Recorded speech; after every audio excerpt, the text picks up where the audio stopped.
So hi everyone, welcome back to this channel. My name is Harshita and in today's video we are going to discuss about what is JavaScript arrays. Okay, so far हम लोगों ने JavaScript के अंदर data types cover किए, JavaScript क्या होता है ये कवर किया है, हम लोगों ने स्ट्रिंग्स पढ़ा है, हम लोगों ने अनडिफाइंड नल के बीच में डिफरेंसेस पढ़े हैं, बुलियन पढ़ा है, नंबर पढ़ा है। तो हम लोगों ने majorly primitive data types complete कर लिए हैं। हम लोगों ने वेरिएबल्स कैसे क्रिएट करते हैं, वेयर, लेट, कॉन्स, ये सबको यूज़ करके वो सब कंप्लीट कर लिया है। ठीक है, नेक्स्ट अब जो हम पढ़ रहे हैं like for example arrays, specifically arrays. ठीक है, क्योंकि जब हम लोग जावास्क्रिप्ट की बात करते हैं तो JavaScript is all about Jason objects. Okay, मैं लिख देती हूँ यहाँ पे that it is all about Jason objects. Okay, Jason object क्या होता है? दैट इज़ ऑल्सो, मतलब ये हम इस चीज़ को हम ये भी कहते हैं कि ये क्या होता है, JavaScript object notation. JavaScript, O stands for object and N stands for notation। ठीक है, जिसको का जो स्ट्रक्चर जो होता है वो हमेशा इस तरह का होता है। ठीक है, मोस्टली केसेस के अंदर जो जावास्क्रिप्ट के अंदर जो भी डेटा आएगा आपके पास में, पूरी पूरी वेब एप्लीकेशन में जिस भी टाइप का जो भी डेटा आता है 90 to 80% वो डेटा इसी फॉर्मेट का होता है, जिसके अंदर एक एरे होता है और उसके अंदर सारे के सारे ऑब्जेक्ट्स प्रेजेंट होते हैं। ठीक है, तो हम लोगों को ये सब चीज़ें ध्यान रखनी है कि मतलब जो भी हम लोग क्रिएट कर रहे हैं, है ना, फॉर एग्जांपल जो भी हम लोग डेटा पढ़ रहे हैं, इसका मतलब हम लोग का फ्यूचर जो सारा का सारा इट्स ऑल अबाउट एरेज। ठीक है, तो हम लोग को एरेज, उसके जो इनबिल्ट मेथड्स हैं उनको किस तरह से अच्छे से रीड करना है, जिससे हम लोग उसको फ्यूचर में आगे जा कर के यूज़ कर सकें। ठीक है, so that's it about JavaScript objects. ये हम लोग इस तरह से बाद में कवर करेंगे, मतलब ये बस एक ब्रीफ इंट्रोडक्शन था। ठीक है, सो दैट्स इट। अब हम लोग स्टार्ट करते हैं कि जावास्क्रिप्ट एरेज क्या होता है। ठीक है, तो सबसे पहले first of all this thing कि एरे क्या होता है। हम लोगों ने ये पढ़ा कि बहुत सारे डेटा टाइप्स ऐसे थे, जैसे हम लोगों ने स्ट्रिंग पढ़ा। स्ट्रिंग एक ऐसा डेटा टाइप है या फिर एक ऐसा वेरिएबल क्रिएट करते हैं हम, जिसके अंदर हम लोग सिंगल वैल्यू स्टोर करते हैं। For example let a is equals to John. ठीक है, हम लोगों ने सिंगल वैल्यू स्टोर करी, हम लोगों ने एक ही वैल्यू स्टोर करी है। वैल्यू कौन सी है आपकी, ये वाली, ये आपकी एक वैल्यू है। ठीक है, पर array is something, it is one of that data type जो कि बेसिकली आपकी मल्टीपल वैल्यूज़ को स्टोर कर सकता है।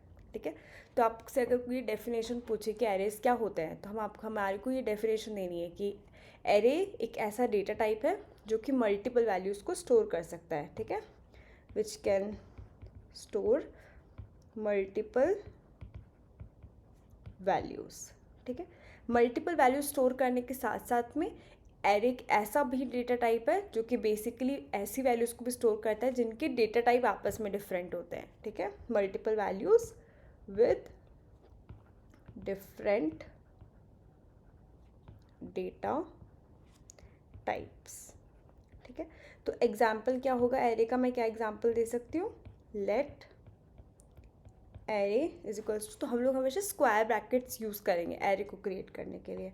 ठीक है, तो मैंने यहाँ पे लिया 1 कॉमा हैरी, फिर मैं लेती हूँ ट्रू। ठीक है, तो ये एक एग्जाम्पल हो गया आपके एरे का, जिसके अंदर जो फर्स्ट वैल्यू वो नंबर है, सेकेंड वैल्यू जो है वो आपका एक स्ट्रिंग है और थर्ड वैल्यू जो आपका वो बुलियन वैल्यू है। ठीक है, तो इस तरह से आप एक एरे क्रिएट कर सकते हो जिसके अंदर डिफरेंट वैल्यूज़ होती है। तो ये फर्स्ट ऑफ द वे होता है आपका किसी भी एरे को क्रिएट करने का। ठीक है, और भी बहुत तरीके होते हैं, ये फर्स्ट वे हो गया, आपने एरे क्रिएट किया। सेकेंड तरीका ये होता है कि let ARR is equals to new array. ठीक है, ये भी एक तरीका होता है। इस तरीके को क्या कहते हैं हम लोग, जिसके अंदर हम लोग एरे कंस्ट्रक्टर फंक्शन यूज़ करते हैं। ये जो है यहाँ पर, ये जो है आपका basically this is your constructor function. ठीक है, हम लोग कहते हैं कि जो कंस्ट्रक्टर फंक्शन होता है वो बेसिकली आपको एक एम्प्टी एरे प्रोवाइड कर देता है। इसका जो आउटपुट होगा वो बेसिकली इस तरह से होगा, या सो इसका जो आउटपुट होगा वो बेसिकली इस तरह से होगा। ठीक है, अब इसके अंदर आपको वापस से वंस अगेन अगर आपको इसके अंदर वैल्यूज़ फीड करनी है तो हम लोग कैसे लिखेंगे, ARR of 0 is equals to 1। तो एरे जो होता है बेसिकली हर एक जो वैल्यू है मल्टीपल वैल्यूज होल्ड कर सकता है, इस वजह से जो हर एक वैल्यू होती है उसका एक सेपरेट रेफरेंस पॉइंट होता है। तो रेफरेंस पॉइंट किस तरह से डिज़ाइन होता है, जैसे ये हमारे पास एक एरे है, मैंने यहाँ पे लिखा 1 2 3 4, ठीक है। तो हर एक एरे जो होता है उसकी एक रेफरेंस पॉइंट होगी। फॉर एग्जांपल ये जो पॉइंट होगा वो 0 होगा, ये होगा 1 होगा, ये होगा 2 और ये होगा आपका 3, ठीक है। सो इस तरह से हर एक एरे पॉइंट जो होता है वो रेफरेंसिंग उसकी डिफरेंट होती है। इसी रेफरेंसिंग को हम लोग कहते हैं इंडेक्स, या फिर आप इंडेक्सिंग भी कह सकते हो। तो अगर आपको किसी वैल्यू को एक्सेस करना है, आप बेसिकली उसकी इंडेक्स वैल्यू को रीच आउट करके उसको एक्सेस करोगे, ठीक है।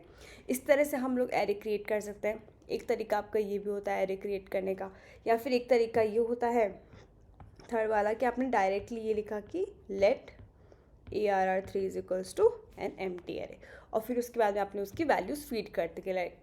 लाइक फॉर एग्जांपल कैसे वैल्यू फीड करोगे, हम लोग इस तरह से वैल्यू फीड करेंगे कि ARR of 0 is equals to 1, then ARR of 1 is equals to 2, like this। तो अगर मैं ARR को प्रिंट करूँगी उसके बाद में, so it will be 1, 2। इस तरह से आप अपने एरे के अंदर वैल्यूज़ फीड कर सकते हो। इसी तरह से हम वैल्यूज़ को एक्सेस कर सकते हैं। अगर मुझे इस वैल्यू को एक्सेस करना हो तो मैं क्या लिखूँगी यहाँ पे ARR of 1, तो इसका जो आउटपुट आएगा वो आएगा आपका 2, ठीक है। तो ये इंडेक्सिंग वर्क करती है हमेशा। जिस तरह से हम लोगों ने स्ट्रिंग के अंदर पढ़ा था कि हम लोग किसी वैल्यू कैसे एक्सेस करेंगे, है ना, वैसे ही यहाँ पे एरे में भी काम करते हैं। जैसे हम लोगों ने स्ट्रिंग के अंदर लेंथ फंक्शन पढ़ा था, एरे में के अंदर भी ऐसे होता है ARR.length। इसके अंदर मुझे क्या वैल्यू देगा, ये होगा आपका फर्स्ट, देन ये सेकेंड, तो जो लेंथ आएगी आपकी वो आ जाएगी आपकी 2, ठीक है। सो इस तरह से ये चीज़ वर्क करती है। एरे के अंदर एलिमेंट्स किस तरह से क्रिएट करते हैं और फिर उसके बाद उसको किस तरह से एक्सेस करते हैं, ये डिफरेंट वेज है, ठीक है। अब हम लोग क्विकली कोड के अंदर ये चीज़ चेक करते हैं कि हम लोग किस तरह से इम्प्लीमेंट कर सकते हैं। ओके, सो मैंने यहाँ पर एक प्लेन VS कोड लिया है। मैं इसके अंदर एक फाइल क्रिएट करती हूँ index.js। Let ARR is equals to, हम लोग किसी भी टाइप के वैल्यूज़ को स्टोर कर सकते हैं, ठीक है। फॉर एग्जांपल मैंने इस तरह से स्टोर किया। Why is this giving this, yup, क्योंकि आपने कॉमा नहीं लगाया है। तो हर एक वैल्यू जो होनी चाहिए वो कॉमा सेपरेटेड होनी चाहिए, ठीक है। सो अब मैं इसको प्रिंट करके देखती हूँ, log ARR, ठीक है। आपने ये किया, फिर आप यहाँ से टर्मिनल ओपन करोगे, न्यू टर्मिनल, यहाँ पे लिखोगे नोड index.js, तो यहाँ पर आपका आउटपुट आ जाएगा कि आपका एरे है, ठीक है। अगर मुझे कोई स्पेसिफिक वैल्यू को एक्सेस करना है तो मैं वो कैसे करूँगी कि लाइक फॉर एग्जांपल मुझे इसका थर्ड वैल्यू एक्सेस करना है, ठीक है। सो 0 1 2 एंड देन 3, तो थर्ड वैल्यू हम लोगों का यहाँ पर प्रिंट हो जाएगा, जो भी हमारी स्ट्रिंग वैल्यू है, ठीक है। अगर मुझे सेम एरे की लेंथ प्रिंट करनी हो कि मुझे लेंथ देखनी है, एरे की लेंथ क्या है, तो आप ऐसे प्रिंट कर सकते हो, यहाँ पर लेंथ आ जाएगी। तो क्या होगी 1 2 3 and then 4, so node index.js and then 4। तो इस तरह से आपके एरे की लेंथ आ जाएगी। ये एक तरीका होता है एरे क्रिएट करने का। एक और तरीका होता है एरे क्रिएट करने का, वो आप ऐसे कर सकते हो कि आपने डायरेक्टली यहाँ पर एम्प्टी एरे प्रोवाइड कर दिया। जैसे मैंने एम्प्टी एरे दिया तो अभी ये एम्प्टी है, ठीक है। अगर मैं यहाँ पर console log करूँ ARR2, ठीक है, तो ये बेसिकली मुझे रिटर्न करेगा एक एम्प्टी एरे। यहाँ पर आप चेक कर सकते हो कि एम्प्टी एरे, ठीक है। अब मैं क्या करूँगी, इसके अंदर वैल्यूज़ फीड करूँगी कि एरे ऑफ 2 के अंदर 0th वैल्यू के ऊपर आप जो वैल्यू डालो वो डालो 2, ठीक है। इस तरह से मैंने फीड कर दी। अब मैं वापस इसको प्रिंट करूँगी तो 2 के ऊपर इसकी वैल्यू क्या आ जाएगी।